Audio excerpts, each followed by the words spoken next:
After Thursday's update, everybody's confused as to what the best food and potions are to use. So let's gather around and I'm going to break down the absolute best way to run food and potions in LEGO Fortnite Odyssey. If you didn't watch yesterday's video, I broke down a little trick that we've had for a while now in order to give yourself potions without needing any materials to do so. And that's by setting up a bunch of cauldrons and setting your villagers onto the food job. It works best if you don't have an oven or a grill, as that ensures they only give you potions. I want to give a huge shout out to Miss Dub Zeppelin inside of my Discord server, who gave us this very large spreadsheet to tell us what food items we could give to our animals in our villages to get certain food items in return. So if you take a look at this image, you could see that giving pepper will give you glow burgers. If you give chill berries to the cows, you will get skillful potions, and so many other food items can give you so many other potions and foods in return just by taking a look at this spreadsheet. So make sure that you guys pause it, save it, or go into my Discord server to check it out yourself. I want to start off with potions because this is the newest feature added in the game, and obviously a lot of us are a little confused as to how this works. I like the small health potion because upon drinking it, you get 150 health regained. The jumbo health potion gives you the same boost, but it gives you 450 health instead. The slurp potion is a 15-minute potion that gives you 3 health every second. The sturdy potion will give you an increase to armor, which means you will take less damage. The climb home potion is going to bring you back to whatever bed you last slept on upon drinking it. Now, the ones I'm not too big of a fan of is the hasty potion, the skillful potion, and finally the storm timer potion. That's because I don't think that these are very usable when it comes to playing inside of the game. They're definitely items that are very situational, but not something I want to carry around with me. Now, during that clip, I told you that when you take one of these slurp potions, you get a 15-minute buff that will regen your health over time. Now, the reason why I'm not too big of a fan of any of these potions is because when you drink one of them, you can't drink any of the others without removing the other buff, which means that I can't be gaining health every single second with the slurp potion and then drink the skillful potion or the hasty potion and continue to get those buffs as well. It is limited to only having one buff on your player at a time. Now, while I'm not the biggest fan of the buffs on these potions, there is one of them that I can have inside of my inventory, and I do recommend some of you guys using from time to time. It's not going to be the slurp potion or the hasty potion. It's not going to be the skillful potion, but it is going to be the sturdy potion, which is going to give you an increase to your armor, which essentially means that when you're out fighting, you're going to be taking less damage from enemies. Let's cover our oven now, as this gives us some of the better foods to our health as we could get. Now, the same trick applies where if you put a bunch of ovens in your map and then have your villagers on a food job, they will focus on giving you those food items.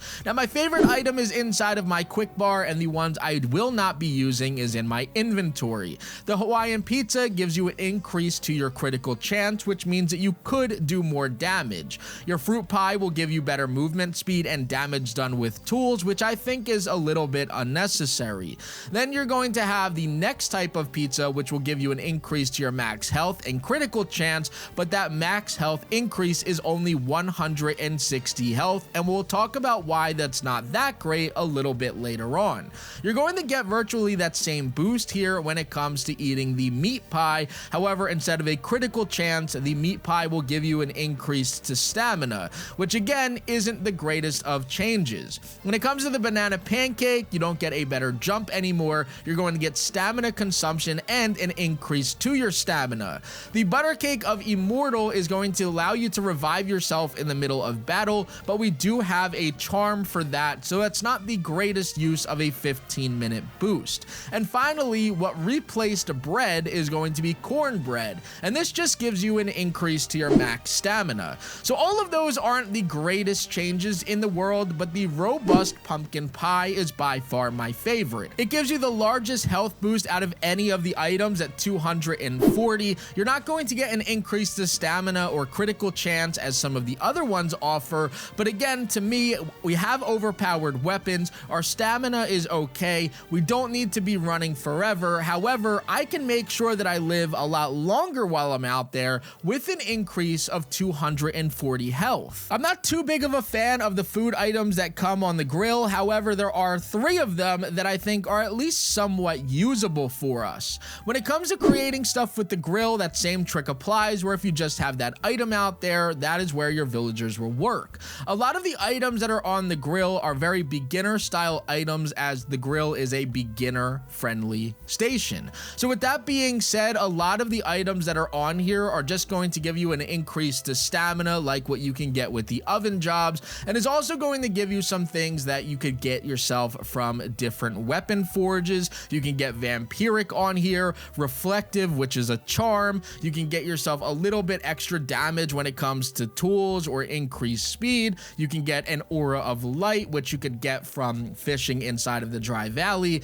So there's a lot of things in here that we already have, so I don't find them to be that usable. When it comes to the robust grilled meat, however, I think that this is very good for beginner friendly players. The robust glow burger is also pretty good, and the flying fish sandwich is obviously very good because it allows you to fly while you're at your home village for 15 minutes. Now, if you're a beginner player or starting over, a robust grilled meat is going to give you an additional 160 health for 15 minutes, which is what a lot of the pies did that we covered earlier. So it's very good for early game, but when you're later on in the game and you have an oven, it's obviously better to make a robust pie.